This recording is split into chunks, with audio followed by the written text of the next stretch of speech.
भाग्य, लक, भाग्य का जीवन में बहुत बड़ा स्थान होता है। जातक की जो कुंडली होती है वो आपके भाग्य का अल्ट्रासाउंड होती है, सीटी स्कैन होता है, एक्सरे होता है, सब कुछ होता है। आपकी कुंडली से पता लगाया जा सकता है कि आपका भाग्य कैसा है। आप यकीन मानिए, जब आप किसी जोशी के पास जाते हैं, अगर समझदार अच्छा जोशी होगा तो सबसे पहले आपका भाग्य देखेगा, क्योंकि भाग्य बिना सब सून। अगर आपका भाग्य आपका साथ नहीं देगा तो जीवन में आप जितनी मर्जी जी तोड़ मेहनत कर लें, आप वो सब कुछ अचीव नहीं कर पाते जो आप करना चाहते हैं। आज हम आपको बताएंगे कि आपके भाग्य में आपके कौन से रिश्तेदार, आपके लक में आपके कौन से रिलेटिव होते हैं जो बहुत ज़्यादा आपकी हेल्पफुल होते हैं। कई बार क्या होता है, ना चाहते हुए भी आप अपने परिवार में, अपने रिश्तेदारों में आपके संबंध खराब हो जाते हैं, आप उनसे बिगाड़ लेते हैं। तो हम तो ये कहना चाहेंगे कि आप ऐसे तो किसी से भी ना बिगाड़ें, सबसे बनाकर रखें। लेकिन ना चाहते हुए भी कई बार सिम्टम ऐसे बन जाते हैं कि आप उनसे बिगाड़ लेते हैं, आपके संबंध खराब हो जाते हैं। एटलीस्ट अगर आपको ये पता हो कि ये व्यक्ति मेरे भाग्य में बहुत ज़्यादा साथ देगा, ये व्यक्ति के बदौलत मेरा भाग्य बहुत तेज़ काम कर सकता है, तो एटलीस्ट आप उनके साथ तो नहीं बिगाड़ेंगे। तो आज हम आपको यही बताएंगे कि आपके जीवन में कौन से ऐसे व्यक्ति होते हैं, कौन से आपके परिवार के सदस्य होते हैं जो आपके भाग्य में बहुत तीव्र काम करते हैं। और आप देखेंगे जिन लोगों के भी भाग्य साथ नहीं दे रहे हैं, जो लोग कहते हैं कि मेरा भाग्य साथ नहीं देता, मैं इतनी मेहनत करता हूं लेकिन मुझे मेरा फल नहीं मिलता, यकीन मानिए कि जिन रिश्तेदारों के साथ हम बनाकर रखने को बोलेंगे वही रिश्तेदारों से आपके संबंध खराब हो रहे होंगे, उन्हीं से आपकी नहीं बनती होगी, किसी भी तरह से उनके साथ आपके संबंध बिगड़ चुके होंगे। तो अंत तक वीडियो के साथ बने रहिएगा। आप देखेंगे इस वीडियो से आप अपने भाग्य को अवश्य उदय कर पाएंगे।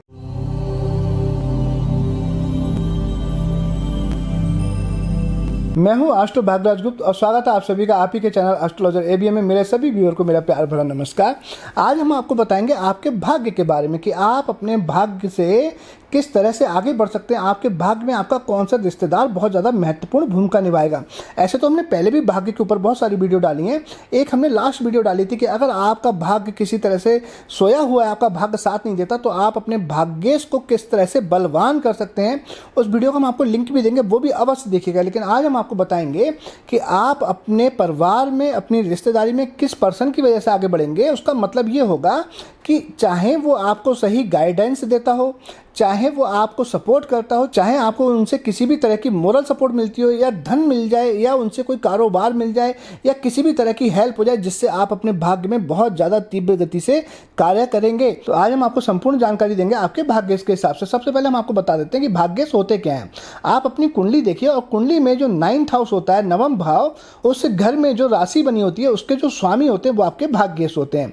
हम आपको स्क्रीन पर दिखा देते हैं, आप यहाँ से देखेंगे 1 2 3 4 5 6 7 8 9 जो 9th हाउस है। अब मान लीजिए 9th हाउस में आपके 1 नंबर बना हुआ है, तो ये आपकी मेष राशि है और मेष राशि के स्वामी होंगे मंगल। इसी तरह से अगर यहाँ पर 2 नंबर बना हुआ है तो वृष राशि, इसके स्वामी होंगे शुक्र। अगर 3 नंबर नवम भाव में बना हुआ है तो ये मिथुन राशि, इसके स्वामी होंगे बुध। आप इस तरह से समझें। अगर फिर भी आपको नहीं देखना आता तो आप हमें कमेंट कर भी पूछ सकते हैं, हम आपको अवश्य बताएंगे कि आपके भाग्येश कौन है। तो हम आपके भाग्येश के हिसाब से बताएंगे कि अगर आपके ये भाग्येश हैं और भाग्येश आपके कौन से घर में बैठे तो आपके कौन से रिश्तेदार आपके भाग्य में बहुत ज़्यादा सपोर्ट का कारण बनेंगे, यानी कि वो आपके भाग्य में बहुत ज़्यादा उन्नति करेंगे। पहले तो हम आपको ये बता दें कि जो भाग्य होता है ना, ऐसे तो आपके कर्म, आपके पुरुषार्थ से ही आपका भाग्य उदय होता है कि जब तक आप कर्म नहीं करेंगे तब तक आपका भाग्य साथ नहीं देगा। कहते ना, चलतो चलतो भगा, यानी कि जो चलता है उसी का भाग्य साथ देता है। यानी कि जो आदमी कर्म करता है, पुरुषार्थ करता है, भाग्य का निर्माण वही कर पाता है। लेकिन सम टाइम देखा गया है कि आप बहुत ज़्यादा कर्म करते हैं, बहुत ज़्यादा मेहनत करते हैं, लेकिन भाग्य की वजह से आपको सपोर्ट नहीं मिल पाता।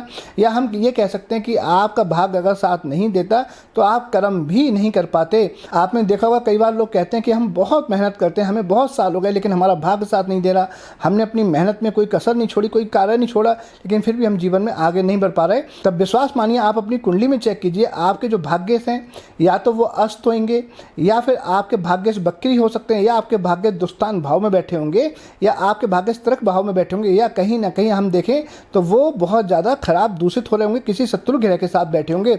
जब ऐसी स्थिति होती है तब उस कंडीशन में भाग्येश जो है वो बहुत कमज़ोर हो जाते हैं और साथ नहीं देते।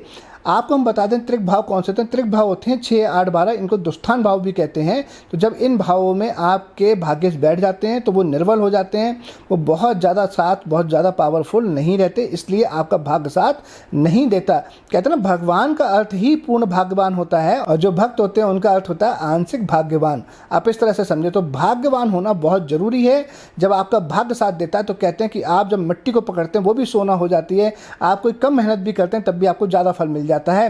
लेकिन हमेशा याद रखें कि कर्म तो आपको करना ही पड़ेगा, पुरुषार्थ तो आपको करना ही पड़ेगा, तभी आपका भाग्य साथ देगा। तो आज हम आपको संपूर्ण जानकारी देंगे, बताएंगे कि आपके कौन से रिश्तेदार आपके भाग्य में सपोर्ट करने वाले हैं। बस ये समझिएगा कि ऐसा नहीं है कि आप उन रिश्तेदार के भरोसे ही बैठे रहेंगे तभी आपका भाग्य साथ देगा। वो रिश्तेदार आपको कोई गाइडेंस दे सकते हैं, यानी कि जो रिश्तेदार हम आपको बताएंगे, जो परिवार के लोग बताएंगे, आपके भाग्य में सपोर्ट करेंगे, उनकी बातों को जब भी वो आपसे बात करें, कुछ कहें, तो उनकी बातों को ध्यान से सुनना। क्या पता उनकी कोई बात आपको क्लिक हो जाए और आप जीवन में बहुत आगे बढ़ जाएं।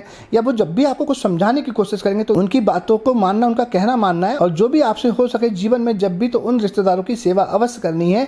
ऐसा करने से देखना कि कहीं ना कहीं वो आपके जीवन में बहुत ही अच्छा रोल प्ले करेंगे और आपको आगे बढ़ाने का कार्य करेंगे। तो सबसे पहले हम बात करते हैं कि अगर आपके भाग्य आपके लगन में बैठे हैं तब आपके कौन से रिलेटिव, कौन से रिश्तेदार, कौन से परिवार वाले आपके भाग्य में काम आएंगे। तो जब आपका भाग्य लगन में बैठ जाए तब समझ लीजिए कि आपको स्वयं मेहनत कर कर ही अपने भाग्य का उदय करना पड़ेगा। आप स्वयं निर्मित व्यक्ति होंगे और आपके जीवन में, आपके भाग्य में आपके चाचा, जो आपके अंकल होंगे, आपके पिता के भाई, उनका भी बहुत अच्छा रोल होगा।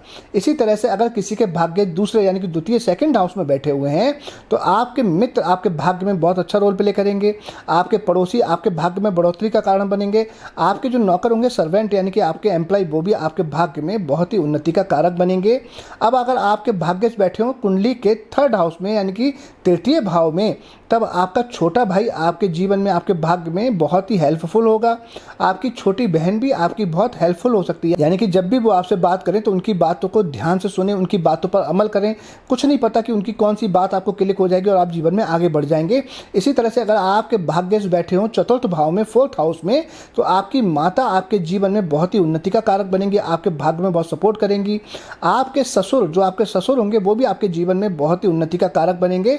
और आपका दत्तक पुत्र, यानी कि दत्तक पुत्र कहते हैं, अगर कोई आप पुत्र अडॉप्ट करते हैं तो वो भी आपके जीवन में बहुत ही अच्छा रोल प्ले करेंगे, वो आपके भाग्य में बहुत सपोर्ट बनेंगे। इसी तरह से अगर आपके नवमेश आपके भाग्य से बैठे हो पंचम भाव में, तो आपकी कोई प्रेमी होगा, वो आपके भाग्य का बहुत ज़्यादा सपोर्ट करेगा। आपकी प्रेम का अगर होगी, वो भी आपके भाग्य में बहुत उन्नति का कारक बनेगी। आपका कोई भी पुत्र या पुत्री आपके भाग्य का बहुत ज़्यादा उदय करेंगी। और आपके जो इष्ट देवता होते हैं वो भी आपके बहुत ज़्यादा भाग्य में उन्नति का कारक बनेंगे। आपके इष्ट कौन होते हैं, इसकी भी हमने वीडियो डाली थी, आप हमारे यूट्यूब चैनल पर देख सकते हैं कि आपके जो पंचम भाव में कौन सी राशि होती है वो आपके इष्ट होते हैं। तो वो भी आप उनकी उपासना करने से भी अपने भाग्य को बहुत ज़्यादा उदय कर सकते हैं। साथ ही में आपका कोई शिष्य होगा, अगर आपका कोई स्टूडेंट होगा, तो वो भी आपके जीवन में, भाग्य में बहुत ज़्यादा सपोर्ट का कारक बनेगा।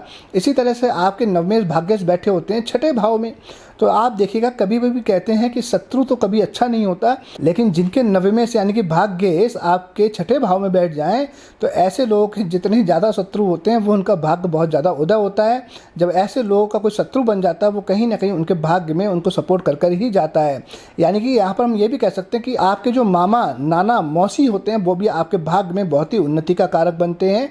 तो याद रखिए, जिनके नवमेश हैं छठे भाव में, भाग्य छठे भाव में है, उनके शत्रु, मामा, नाना, मौसी आपके भाग्य में बहुत ही अच्छा रोल प्ले करेंगे।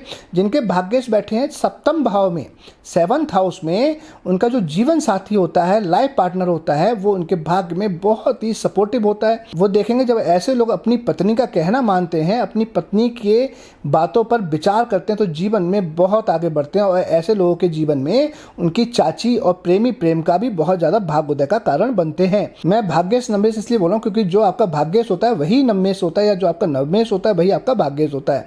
तो जब ये अष्टम भाव में बैठ जाएंगे कुंडली के 8th हाउस में, तो आपका साला या साली आपके जीवन में बहुत अच्छा रोल प्ले करते हैं। इनसे आपको अपने भाग्य में बहुत ज़्यादा सपोर्ट मिलती है। और जब आपके भाग्येश नवम भाव में ही बैठ जाए, यानी कि नवमेश का नवम भाव में ही बैठना, अपने ही घर में बैठना, ये तो बहुत ही अच्छा योग होता है। ऐसे लोग के भाग्य बहुत तेज कार्य करते हैं। ऐसे लोगों के जीवन में उनके माता पिता बहुत ही भाग्योदय का कारक बनते हैं। और ऐसे लोगों के जीवन में उनके भाई, जीजा और साला भी उनके जीवन में बहुत ज़्यादा भाग्य में उन्नति का कारक बनता है। यानी कि इन लोगों को 5 लोगों का सपोर्ट मिल गया जिनके भाग्य नवम भाव में ही बैठे होते हैं। अब आपके अगर भाग्य नवम में बैठे हों 10वें भाव में, तो ऐसे लोगों को अपने पिता, सास, गुरु, दादा दादी का बहुत साथ मिलता है और कहते हैं ये एक लक्ष्मी योग बनता है कि जब नवमें 10वें भाव में बैठ जाएं तो बहुत ही अच्छी होती है। ऐसे लोगों का बहुत ही अच्छा भाग्य होता है। अगर इनके भाग्य अस्त नहीं हुए हैं या बकरी ना हो, या फिर हम कह सकते हैं कहीं भी किसी शत्रु ग्रह के साथ ना बैठे हों, तो बहुत ही धन इनके जीवन में बहुत ही अच्छा आता है। 11वें भाव में जब बैठे हों, नवमें आपके भाग्य 11th हाउस में, कुंडली के डिजायर हाउस में बैठे हों, तो आपके मित्र आपके भाग्य में बहुत ही अच्छा रोल प्ले करते हैं। आपका जो दामाद होगा वो आपके भाग में बहुत ज़्यादा सपोर्टिव होगा। आपका जो पुत्र होगा वो भी बहुत ज़्यादा सपोर्टिव होगा। आपकी जो पुत्र वधू होगी उससे भी आपका भाग बहुत जल्दी उदय होता है। और जो आपका बड़ा भाई होगा वो भी आपके लक में बहुत सपोर्टिव होंगे। साथ ही में बड़ी बहन भी आपकी बहुत सपोर्टिव होती है। यानी कि इन लोगों को तो 6 लोगों का सपोर्ट मिल गया। बहुत ही अच्छी युति होती है जब नवमेश 11th हाउस में बैठ जाते हैं। इसी तरह से अगर नवमेश बैठ जाएं 12th हाउस में, तो आपके चाचा चाची आपके भाग्य में बहुत ही सपोर्टिव होते हैं। इनसे आपका भाग्य अवश्य उदय होता है। तो आज हमने आपको संपूर्ण बताया कि आपके भाग्य किस घर में बैठे हों, तो कौन सा रिश्तेदार, कौन सा रिलेटिव आपके जीवन में बहुत ही लाभकारी होगा। तो हम आपसे ये कहना चाहेंगे, ऐसे तो कभी भी किसी से भी ना बिगाड़ें। कहीं ना कहीं, कभी ना कभी कोई ना कोई व्यक्ति काम आ ही जाता है। लेकिन जो हमने आपके भाग्य के थ्रू आपके रिलेटिव बताए हैं जो आपके भाग्य में साथ देंगे, इनसे तो बिल्कुल भी ना बिगाड़ें और थोड़ी बहुत इनकी सेवा हमेशा करते रहें। इनको कुछ ना कुछ गिफ्ट देते रहें ताकि ये आपके भाग्य में और ज़्यादा बलवान हो जाएंगे। आपको अच्छी बातें बताएंगे जिनसे आपका भाग्य उदय होगा। तो आज आपने संपूर्ण समझा होगा कि किस तरह से भाग्य को बल प्रदान करते हैं। और हमने इससे पहले भी एक वीडियो डाली थी, हमने आपको बताया है, उसका भी लिंक हम आपको दे रहे हैं कि अगर आपके भाग्य की पोजीशन कुछ इस तरह की खराब है जो हमने उस वीडियो में बताई है, तो उसको बलवान करने के लिए आप क्या कर सकते हैं। यानी कि मान लीजिए कि अगर आपका भाग्य खराब है, आपका भाग्य अच्छा नहीं है, तो नेचुरली इनमें से उन रिश्तेदारों से आपकी पहले ही बिगड़ चुकी होगी। तो आप जब वो पहली वाली वीडियो में उपाय देखेंगे जो हमने बताए हैं आपके भाग्य के हिसाब से, जब आप वो करेंगे तो जो ही आपके रिश्तेदार हमने बताए थे इनसे तो आपकी बनेगी ही बनेगी। साथ ही में आपका भाग्य बहुत तीव्र काम करना शुरू करेगा कि आप जिससे बहुत ही लाभ ले पाएंगे। और आप कमेंट करके अवश्य बताइएगा कि आपको वीडियो कैसी लगी। और अगर आपको हमारे उपायों से लाभ होता है तो कमेंट कर दीजिए। और आप अगर अपने चैनल पर अब तक नए हैं, आपने अपने चैनल को जब तक सब्सक्राइब नहीं किया, तो चैनल को सब्सक्राइब करें और बेल आइकन के बटन को दबाएं ताकि जब भी हम नई कोई अच्छी वीडियो अपलोड करें तो सबसे पहले वो आप तक पहुंचे और आप हमारी किसी भी वीडियो से वंचित ना रहें। क्योंकि ये तो कुछ भी नहीं है, भविष्य में तो हम आपको और भी ऐसी जानकारियां देने वाले हैं कि जिनसे आप अपने जीवन के स्तर को बहुत ही ऊपर उठा पाएंगे। इसी के साथ मैं अपनी वाणी को विराम दूंगा और बहुत जल्दी आपसे फिर मिलेंगे एक नई जानकारी के साथ। तब तक मुझे इजाज़त दीजिए। नमस्कार।